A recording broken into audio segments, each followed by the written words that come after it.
Was geht ab, meine lieben Freunde? Ich hoffe, euch geht's gut. Wir sind wieder zurück bei Sei Kritisch und heute schauen wir uns das ganze Michael Jackson-Thema an. Ob er der King of Pop war oder war er vielleicht der King of Pedo? I don't know. Ich habe sehr, sehr viel recherchiert und auch interessante Fakten gefunden, welche ihm so darstellen lassen und welche ihn wieder zum Heiligen machen. Deswegen, ich bin auf jeden Fall gespannt auf eure Reaktion und auf eure Kommentare auch bitte. Weiterhin schreiben.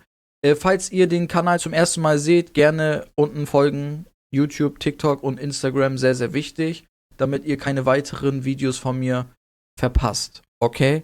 Super. So, hinter mir seht ihr schon das erste Blatt, den ersten Beitrag, den wir uns angucken werden. Und zwar haben wir hier Rolling Stone, Germany, Michael Jackson, Chronologie der Missbrauchsvorwürfe. Können wir einmal durchswitchen. Ja, sehr, sehr viel Stuff. Wenn ihr euch das einfach machen wollt, geht ihr auf mjinnocent.com und da habt ihr nämlich alle Fakten über diese Sache. Ich habe euch das natürlich schon gekürzt, deswegen gehen wir direkt auch in die wichtigsten Fälle und das sind nämlich 4 Stück. Also, der erste Fall, der wichtig war, ist der Jordan Chandler-Fall. Damit hat das damals auch angefangen. Jackson freundet sich 1992 mit dem damals 13-jährigen Jordan an, der mit ihm auf Neverland und auf Reisen übernachtet. Jordans Vater Evan Chandler, ein jüdischer Zahnarzt, lustig, wird misstrauisch und droht Jackson und fordert Geld. Warum wurde er misstrauisch? Weil die hatten einen Ehestreit, der Papa und die Mama von Jordan. Dann ist die Mutter von Jordan irgendwie ganz gut mit Michael Jackson gewesen und dann waren die halt immer sehr, sehr viel unterwegs in Freizeitparks, auf Veranstaltungen und Evan dachte sich, oh, ich könnte meinen Sohn bestimmt irgendwie dazu bringen, von Michael Jackson zu erpressen, okay? Und dadurch kamen die Vorwürfe, weil Jordan hat das dann später auch gesagt, dass das eigentlich gelogen war, aber damals ist das dann auch schon verjährt, okay? Jordan beschuldigt Jackson sexuellen Missbrauchs, Küsse, Masturbation und Oralverkehr. Polizei ermittelt, durchsucht Neverland, nimmt Jackson körperlich unter die Lupe, demütigende Leibesvisitation. 1994, Jackson einigt sich außergerichtlich, weil die Gerichtskosten für Michael Jackson schon viel zu viel wären, mit der Familie auf ca. 22 Millionen. Wäre das vor Gericht gegangen, hätten die irgendwie 60 Millionen oder so gezahlt. Jackson gesagt, hier, nimmt. Das könnt ihr auch lesen. Strafrechtliche Anklage scheitern. Grand Jury lehnt ab. Jordan verweigert später auch die Aussage und trennt sich von seiner Familie. Evan Chandler begeht 2009 Suizid. Und ihr habt wahrscheinlich schon meine Videos gesehen gehabt. The Music Industry Exposed in dem Michael Jackson Video. Ist ja Michael Jackson, der Psychiater, der Jordan dazu angestiftet hat, indirekt, der Richard Alan Gardner, der ist auch am 25. gestorben. Okay? Sehr interessant, oder? Und lustigerweise ist er auch ein Jude und hatte auch guten Kontakt zu Evan. Was auch interessant zu lesen ist bei Richard ist, in den 1980er Jahren interessierte Gardner sich zunehmend für Fälle von sexuellem Kindesmissbrauch, die er für ein Ergebnis einer nationalen Hysterie hielt. Zur sexuellen Handlung zwischen Erwachsenen und Kindern vertrat er die Auffassung, dass innerfamiliäre Pädophilie, das heißt Inzest, weit verbreitet und wohl eine alte Tradition sei. Dass sexuell missbrauchte Kinder werden allgemein als Opfer betrachtet, obwohl das Kind die sexuelle Handlung initiiert haben könnte. Überleg mal, so ein Typ, ne? Und der ermutigt dann der Chandler-Familie, das alles zu machen, okay? So, das ist der erste Fall. Sehr interessant, ne? Der zweite Fall ist der Gavin Aviso-Fall von 2005. Michael Jacksons Freundschaft mit der Familie Aviso geriet weltweit in die Schlagzeilen, nachdem Martin Bashir 2003 ein Interview mit Michael Jackson unter dem Titel Living with Michael Jackson ausstrahlte, in dem die Avisos zu Wort kamen. And so it was that we came back to our meeting at Neverland with 12-year-old Gavin. I'd found this easily the most disturbing moment Hier sind die of the Hand in past Hand. 8 months. You know, some have, and they say, is that really appropriate? When you're talking about children, we met Gavin. And it was a great privilege to meet Gavin because he's had a lot of suffering in his life. Als wir Kontakt zu Gavin fanden wir auch heraus, dass er an Krebs leidet und dass das für uns ein sehr, sehr großes Privileg ist, mit so jemandem zu sprechen. When Gavin was there, he talked about the fact that he shares your bedroom. Yes. Habt ihr gesehen, seine Reaktion? Er sagt, als die Vorwürfe kamen, dass du und Gavin zusammen in einem Bett schläft. He talked about the fact that he shares your bedroom. Yes. Yes. So Can you weiter. understand why people would worry about that? Kannst du dir vorstellen, warum sich Leute Sorgen machen sollten? Because they're ignorant. Weil sie ignorant sind? But is it really appropriate for a 44-year-old man to share a bedroom? Ist es wirklich herkömmlich, dass ein 44-jähriger Mann sein Bett teilt mit Kindern, mit denen er nicht verwandt ist? With a child who is not related to him at all. That's a beautiful thing. Das ist eine sehr, sehr schöne Sache. That's not Eine a sehr worrying schöne thing. Sache. Why should they be worrying? Who's the Warum sollte man sich denn darüber Sorgen machen? Wer ist der Kriminelle? criminal? Who's Jack the Ripper Wer ist Jack the Ripper? in the room? This is a guy trying to help heal a child. Hier ist ein Mann, der ein krankes Kind heilen möchte. I'm sleeping in a sleeping bag on the floor. I gave him the bed because he has a brother named Star. So him and Star took the bed, and I'm on the floor in the sleeping bag. Did you ever sleep Und das ist das Ding. Die Vorwürfe waren, dass die zusammen in einem Bett schlafen, aber eigentlich, und das hat auch Macaulay Culkin gesagt, erstens ist Jackos Schlafzimmer riesig. Okay, wir reden hier von 100 Quadratmeter, 80 Quadratmeter reine Schlaffläche. Ich weiß, dass er einen Bruder hat, Star und Gavin schlafen auf dem Bett und ich schlafe im Schlafsack auf dem Boden. in the bed with them? No, Nein, Aber ich hä? schlafe mit denen nicht in einem I Bett. slept in a bed with many children. I Und jetzt sagt er, aber ich schlief schon mit sehr, sehr vielen Kindern in einem Bett. sleep in bed with all of them. When Macaulay Culkin were little, Kieran Culkin would sleep on this side, Macaulay Culkin's on this side, his sister's in there. We're all just jamming the bed. Als Macaulay Culkin und sein Bruder da waren und seine Schwester, schliefen wir alle zusammen im selben Bett. Okay, was sagt man dazu? Dann stelle ich euch die Frage, wenn ihr zum Beispiel Jesus Christus sehen würdet, okay? Würdet ihr Jesus Christus erlauben, mit euren Kindern in einem Bett zu schlafen, ja oder nein? Schreibt mir das bitte in die Kommentare. Weil wir reden ja auch von Michael Jackson als sehr, sehr unschuldig und liebevoll und kinderfreundlich und ein Mensch mit Herz und was weiß ich. Würdet ihr eure Kinder mit Michael Jackson in einem Bett schlafen lassen, ja oder nein? Würdet ihr das gleiche mit Jesus tun? Ich glaube, beide nicht. Ein Mann schläft mit wildfremden Kindern in einem Bett. Die Vorstellung ist doch schon voll durch die Decke, richtig oder falsch? Nach der Dokumentation Living with Michael Jackson 2003, in der Jackson Händchen halten und gemeinsames Schlafen mit dem krebskranken Gavin offen zeigt, ermittelt die Staatsanwaltschaft neu. Haben wir gerade gesehen. Gavin 13 wirft Jackson mehrfachen Missbrauch, Alkoholgaben, Jesus Juice nannte er das, und Pornografie vor. 2005 langer Strafprozess. Jackson wird in allen Punkten freigesprochen. Viele Leute, unter anderem auch Macaulay Culkin, Wade Robson, der kommt später, entlasten ihn. Die Aviso-Familie wird als unglaubwürdig dargestellt. Warum? Weil die Mutter hier, die Mutter hier ist nämlich schon mehrmals wegen Betrug und so aufgefallen, okay? Dann hat man gesagt, ja, wir glauben Ihnen nicht mehr, Frau Aviso. Okay, weiter. Der dritte Fall war Wade Robson und James Safechuck ab 2013. Beide hatten Jackson früher verteidigt, Robson ab 2013 und Safechuck klagen gegen den Nachlass. Jackson soll sie jahrelang massiv missbraucht haben, Robson ab 7 Jahren und Safechuck ab 10.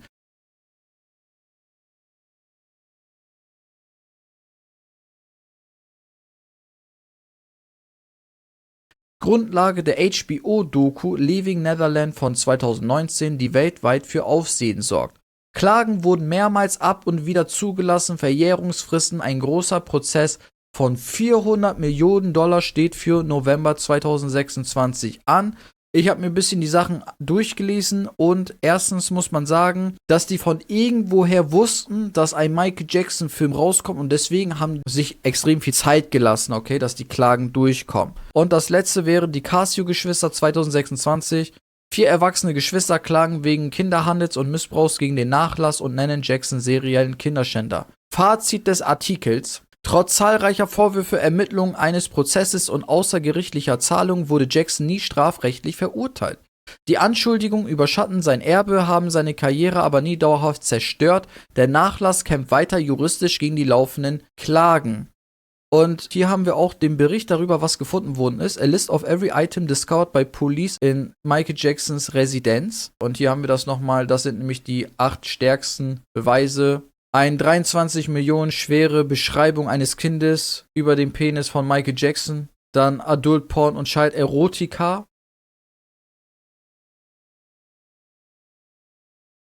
Eigentlich nicht viel, ne? Das Einzige, wo man sagen könnte, okay, Jackson hat ja selbst zugegeben, dass er mit anderen Kindern im Bett schläft, okay? Das ist das Einzige, wo man sagen könnte, ja, was sollte das so? Aber er wurde ja wegen nichts angeklagt, okay? Und dann kamen ja die ganzen Zeitungsartikel, ja, er ist nicht schuldig, nicht schuldig. Und damit wäre dann die größten Anklagepunkte fallen gelassen.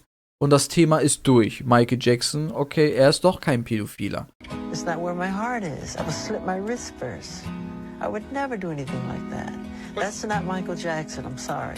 So Michael Jackson used his life to protect children, yet was misunderstood by the world as a criminal. Neverland, this mysterious place, was not as simple as the outside world thought. Recently, a previously undisclosed truth was revealed. In Neverland, Michael Jackson shielded children from the forces of darkness, keeping them away from the terrifying reality of Epstein's Island. Dann habe ich ein anderes Problem gesehen, und zwar der Kontakt zu Rabbi Shmuley. So, wenn wir den Kontakt zu Rabbi Shmuley haben, haben wir auch gleichzeitig die Chabad-Lubavitch-Sekte hinter uns, weil er ist der Sprecher. Und der Typ ist so eklig, das ist ein Rabbiner erstmal, okay? Er ist ein talmudischer Rabbiner, der verkauft mit seiner Tochter zusammen koscher Dildos. Das ist schon echt eklig, das kann man sich auf YouTube angucken, wie die Werbung machen für Dildos mit seiner Tochter zusammen. Also, wie kam es dazu, dass die beiden sich gefunden haben? 1993 hat Michael Jackson in Israel eine Tour veranstaltet und hat dann dabei gesehen, wie die Israeliten die Palästinenser behandeln, okay? Dann kam er zurück nach Amerika und hat ein Lied darüber gemacht. Das Lied hieß Palestine Don't Cry. When stories of peace were told, of how Galilee ran through the Jordan River, what remains are cold tales of war. Schöne Lyrics, um den Zuhörern dieses Gefühl zu geben, was wirklich dort passiert, ist einfach traurig und wir müssen was dagegen tun. Und wenn wir uns da Michael Jackson angucken, der König des Pops, die größte Musiklegende aller Zeiten, da kommt kein Mensch hinterher jemals. Also es gibt keinen Menschen, der Michael Jackson nicht kennt, so gesehen, okay? So, dann 2 Monate später, nachdem Sony dann gesagt hat, ey, wir bringen das Lied nicht raus, kam 2 Monate später die erste Anklage über Kindermissbrauch. Richard, den hatte ich euch ja gezeigt gehabt, das ist Richard Gardner. Das war Jordans Psychiater. Dann haben wir Evidenzen, zum Beispiel, also wir haben Hinweise darauf, dass LaToya Jackson, das ist die Schwester von Michael Jackson, sie hat eine Pressekonferenz gegeben in Tel Aviv. Wie kommt man nach Tel Aviv überhaupt? Ja, wegen ihrem Mann. Ihr Mann ist auch ein Jude. Und man hat dann später herausgefunden, hier in dem Video, dass erstmal Michael Jackson sein pädophiles Verhalten von seinem Vater Fragezeichen, LaToya sagt, Joe Jackson habe sie ab ihrem 9. Lebensjahr einige Jahre lang missbraucht, während Catherine, die Mutter, mit einem Grinsen im Gesicht zusah. Da haben wir auch mehrere Hinweise darauf, dass die Jacksons, alle Jacksons vom Vater verprügelt und missbraucht und alles Mögliche, was die mit den Kindern gemacht haben. There is a difference between a beating and a spanking. Yes. Well, spanking, you just spank them a little bit with your hand or something, let them know that's wrong what they're doing. And he would tear you up if you missed. How often would he beat you? Too much. You tell a story in the book. One occasion you cite when you're getting out of the bathtub and he whacks you. How old were you then? I was very young. Were you Yes, sexually abused as a child? Yes, sexually abused, physical and mentally as well. And burning our feet with fire while we were asleep and laughing. But we can't say no because then he beats us. Da gab es einen CEO von einem Record-Label, der hieß Stillwater, ja genau, hier Steeltown Records, sagte, Michael sei auch gefoltert worden von Bobby Taylor aus Vancouver, der die Jackson 5 entdeckte, und er prahlte in einem Interview damit, dass er mit Michael im selben Bett schläft. Und jetzt schläft Michael mit anderen Kindern im selben Bett. Und da kommt mir der Gedanke, was ist, wenn das so dieses Täter-Opfer-Verhalten ist, ne? Wir haben es selber durchgemacht und deswegen mache ich das jetzt auch. Das gibt's manchmal leider Gottes, ne? Der Vater von Michael hat zum Beispiel auch pädophile Freunde gehabt. Der Arzt war pädophil und lustigerweise ist das der gleiche Arzt, der alle Jacksons auf die Welt gebracht hat, okay? Und das waren alles Connection von Joe und das waren alles Pädophile. Also dann kann man sich vorstellen, dass diese Kinder leider Gottes in einem pädophilen Netzwerk schon aufgewachsen sind, ne? Und das ist ja, wenn wir uns die Musikleute anschauen oder die Filmleute, das passiert ja leider sehr, sehr oft, ne?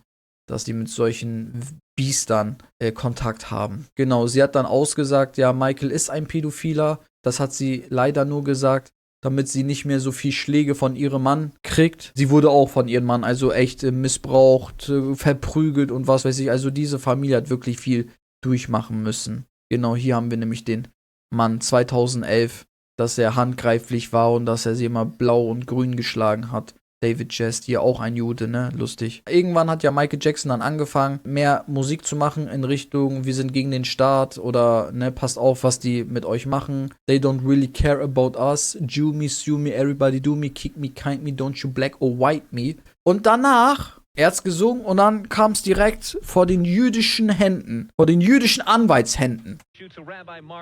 Marvin Hier. Causes, who was outraged because last June Jackson sent him a letter of apology for singing those lyrics. I'm shocked. Jew me, sue me, kick me, kike me. Those are the words that he told us that he would never use again. Also der ist schon ein paar Mal aufgefallen, der Jacko, dass er sehr antisemitisch ist, ne? Ja, aber ich sag mal so, der hat ja auch die Musikindustrie kennengelernt und wahrscheinlich auch die ganzen Juicies. Ja, und dann hat er halt auch so eine Meinung. Genau, daraufhin hat die Musikindustrie, oder besser gesagt sein Label, Rabbi Shmuley an Michael Jacksons Seite gegeben, als spirituellen Begleiter, glaube ich heißt das, oder Berater, als spirituellen Berater. Und dann hat's angefangen. Also dann hast du den Kontakt und dann kannst du rein gar nichts mehr machen. Dann gibt's Fotos mit Michael Jackson und Epstein. Aber das war nicht in seiner Villa, sondern Michael Jackson hatte in Palm Beach Pete. Michael Jackson hatte in Florida, ich glaube Florida ist das, ne? Palm Beach, Florida, hat er nach einer Villa gesucht gehabt und diese Villa stand zum Verkauf und Epstein war auch dort. Okay, man weiß ja nicht, ob das stimmt. Okay.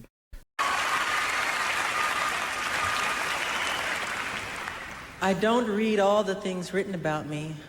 I wasn't aware that the world thought I was so weird and bizarre. But when you grow up, as I did, in front of 100 million people since the age of 5, you're automatically different. The last few weeks, I have been cleansing myself, and it's been a rebirth for myself. It's like a cleansing spirit.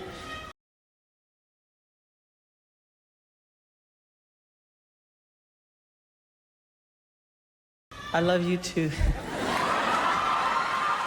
When I create my music, I feel like an instrument of nature. I wonder what delight nature must feel when we open our hearts and express our God-given talents. The sound of approval rolls across the universe, and the whole world abounds in magic. Wonder fills our hearts for what we have glimpsed for an instant, the playfulness of life. And that's why I love children and learn so much from being around them. I realize that many of our world's problems today, from the inner city crime to large-scale wars and terrorism and our overcrowded prisons, are a result of the fact that children have had their childhood stolen from them.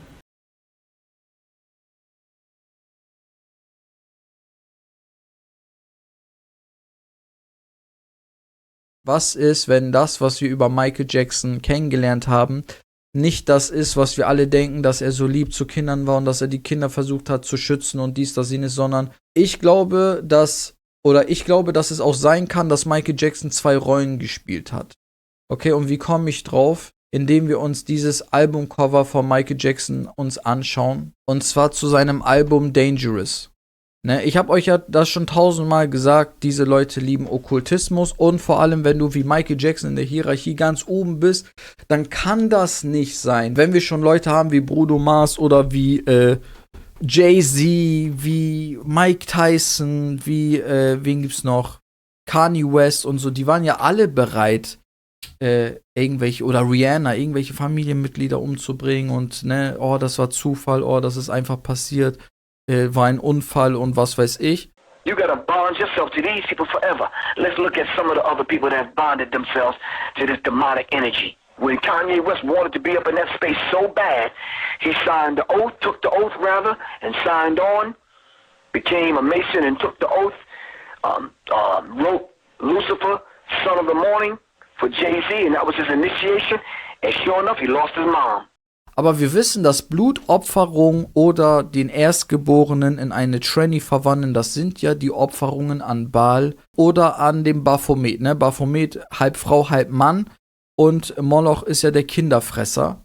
Ja, und wenn man dann in dieser okkulten Musikindustrie, und wir gucken uns ganz, ganz viele Sachen gleich von Michael Jackson an, wenn man in dieser okkulten Musikindustrie drin ist, dann muss man etwas dafür tun. Es kann nicht sein, ja, weil das war ja Michael Jackson, er hat es ja selber geschafft und so. Das gibt's nicht.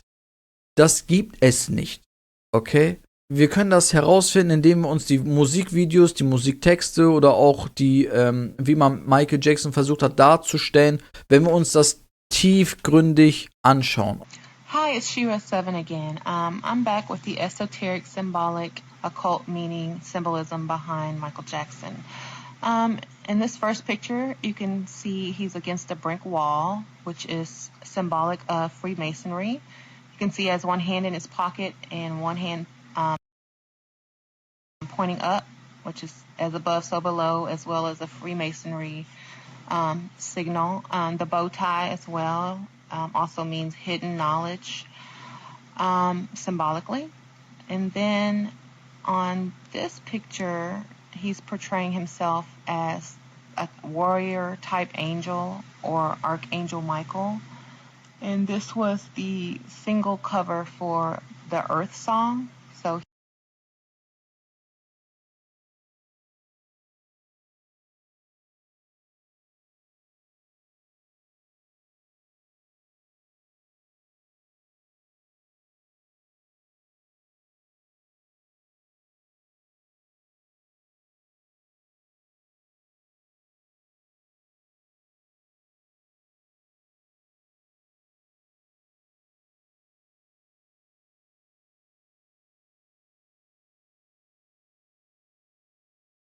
he was like protecting humanity, which also is a characteristic of Archangel Michael.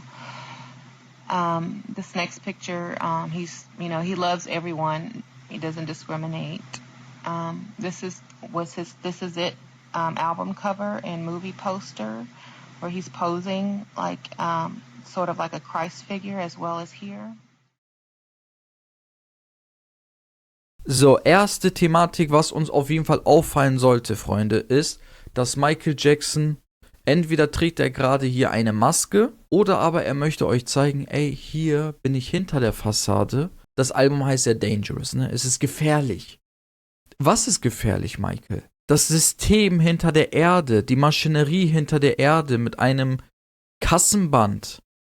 Okay, und auf dem Kassenband sind verschiedene Sachen drauf, wie Skelette, Waffen, Raketen, Sonne, Mond und Sterne bedeutet ja immer Okkultismus. Dann haben wir hier Gene, Satan und auch andere Sachen, Waffen, die in die Welt einlaufen. Okay? Dann gehen sie durch die Welt in die Maschinerie. Okay? Und dann haben wir hier eine Achterbahn, wo Tiere reinfahren in die Achterbahn. Hier ist der Eingang unter dem roten König, der Hundekönig, halb Mensch. Er ist ein Halbwesen, Mischwesen. Und ihr wisst ja, Mischwesen, was bedeutet das? Gucken wir uns Folge 19 an, glaube ich, war das mit den Nephilim.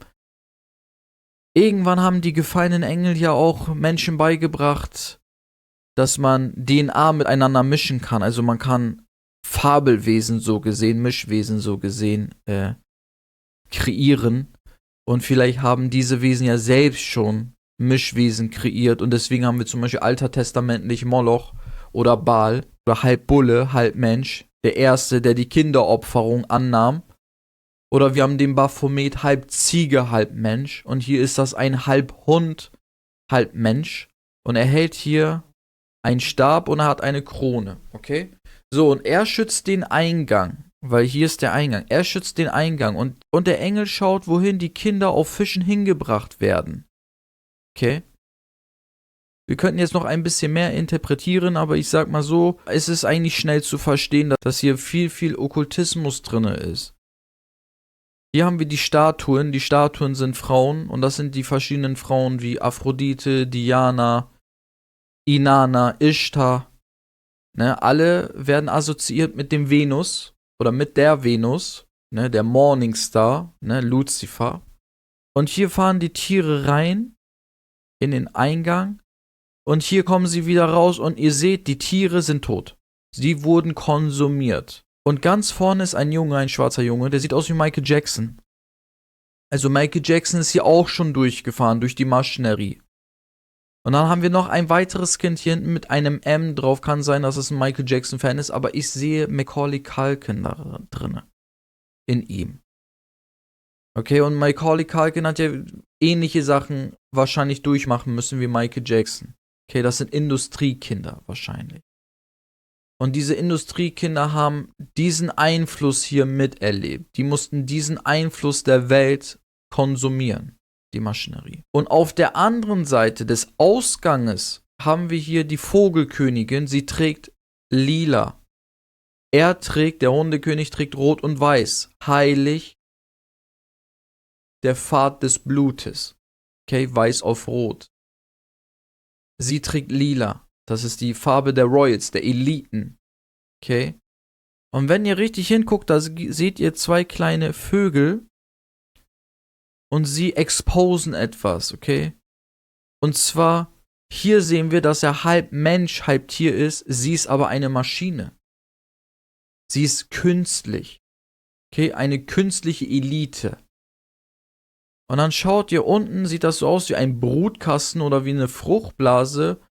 Und wenn hier die Kinder auf Fischen transportiert werden, dann wahrscheinlich hierhin zur Fruchtblase. Und das ist für mich ein deutliches Zeichen für Adrenochrom. Okay, denn wir kennen die ganzen Geschichten, wir brauchen nicht darüber mehr zu diskutieren, es ist real.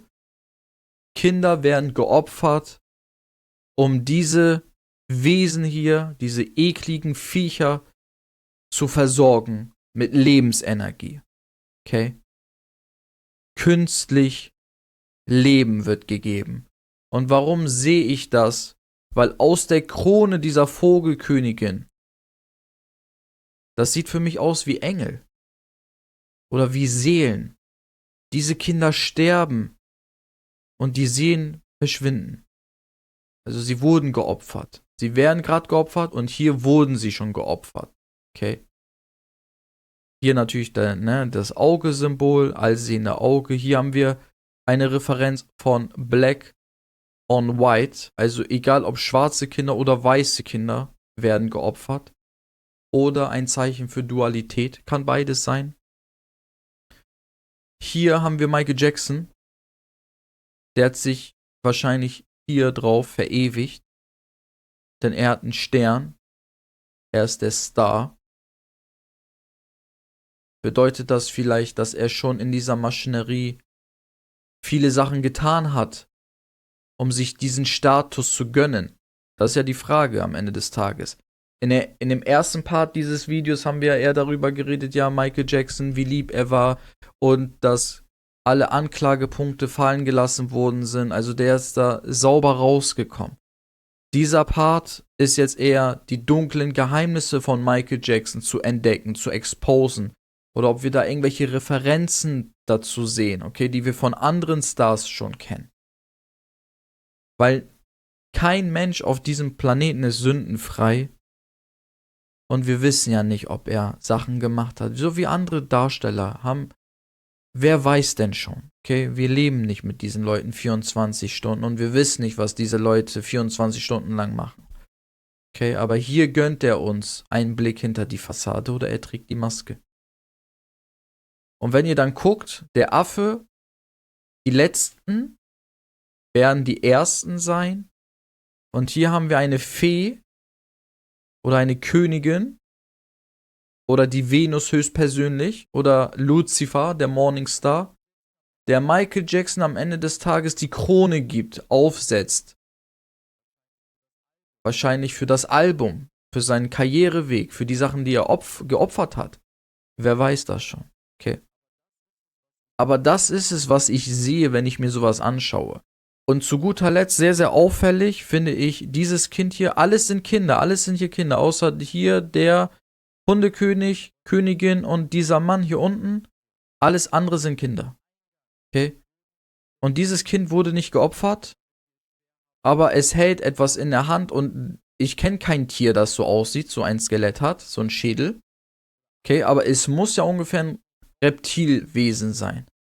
Was ist, wenn dieses Kind uns zeigen will, diese Maschinerie wurde gemacht und diese Wesen hier, diese Mischwesen hier, wurden im Eingang platziert, damit wir es schwer haben reinzukommen.